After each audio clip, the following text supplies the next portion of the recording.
정치 키워드 탑3 시간입니다. 5월 14일 정치면을 장식한 뉴스는 무엇이었는지 첫 번째 키워드부터 만나보시죠.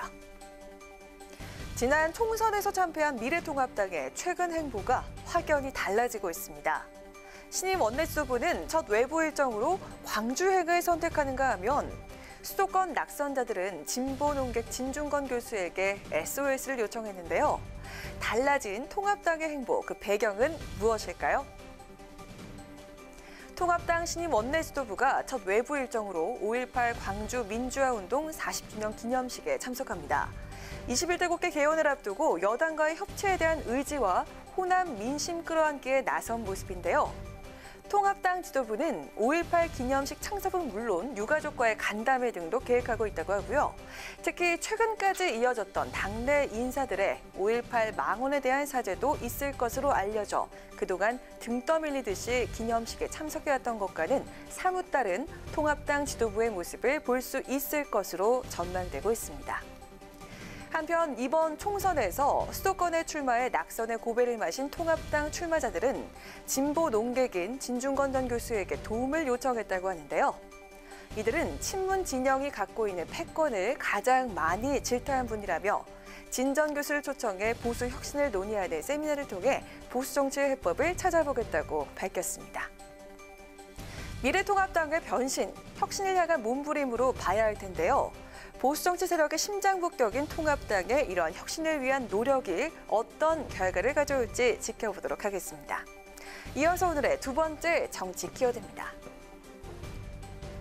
더불어민주당의 전당대회가 세 달여 앞으로 다가오면서 유력 대선 주자인 이낙연 전 총리의 당권 도전 여부에 관심이 모아지고 있습니다.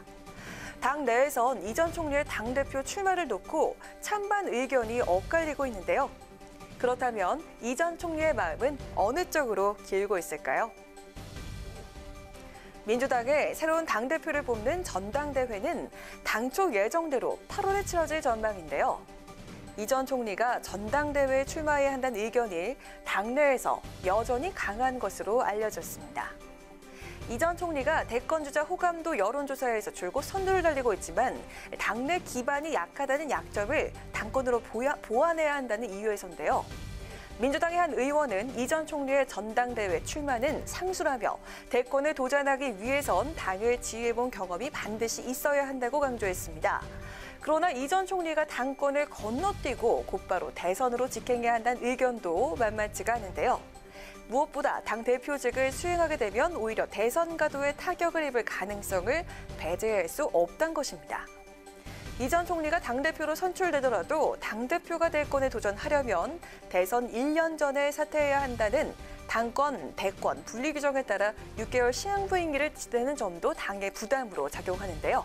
이런 탓에 민주당 내에서는 오는 8월 전당대회를 미루고 추대 방식으로 6개월 임기의 당대표를 뽑자는 주장도 나오고 있습니다.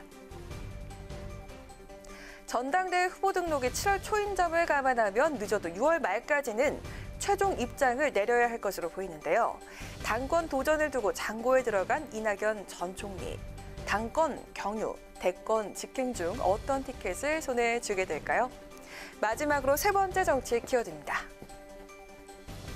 세상을 발칵 뒤집을 증거가 있다. 21대 총선 부정개표의 증거라면서 통합당 민경욱 의원이 손에 쥐었던 이 투표용지 기억하시죠?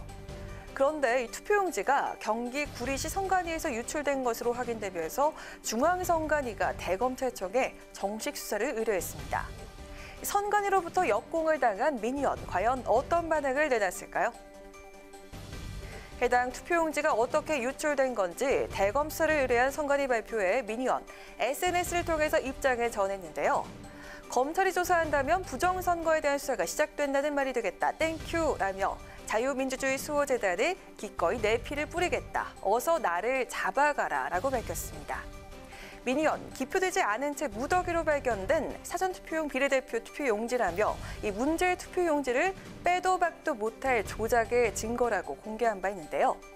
중앙선관위에 따르면 해당 투표용지는 구리시 선관위에서 보관하던 중 사라진 비례투표용지 6장인 것으로 밝혀졌습니다.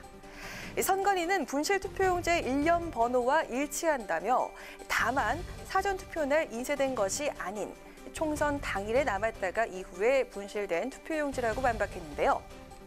이어 해당 잔여 투표용지가 들어있는 선거 가방을 개표소인 구리시체육관 체력단련실에 임시 보관했지만 누군가가 이 잔여 투표용지의 일부를 탈취한 것으로 보인다며 미니언이 어떻게 투표용지를 확보했는지 입수 경위 등을 명확하게 밝히고 책임져야 할 것이라고 강조했습니다. 전례 없는 투표용지 유출 사태로 선관위의 허술한 관리 실태가 도마 위에 올랐는데요. 투표용지 탈취 행위, 민주적인 선거 질서를 해치는 중대 범죄인 만큼 철저한 수사가 필요하겠고요. 거듭 투표 조작설을 주장하고 있는 미니언, 급기야 수백만 원의 현상금까지 내걸고 부정선거 제보를 받겠다고 밝혔는데요. 과연 이 부분은 어떻게 결론이 지어질지 주목해봐야겠습니다. 이상 오늘의 정치 키워드 탑3였습니다.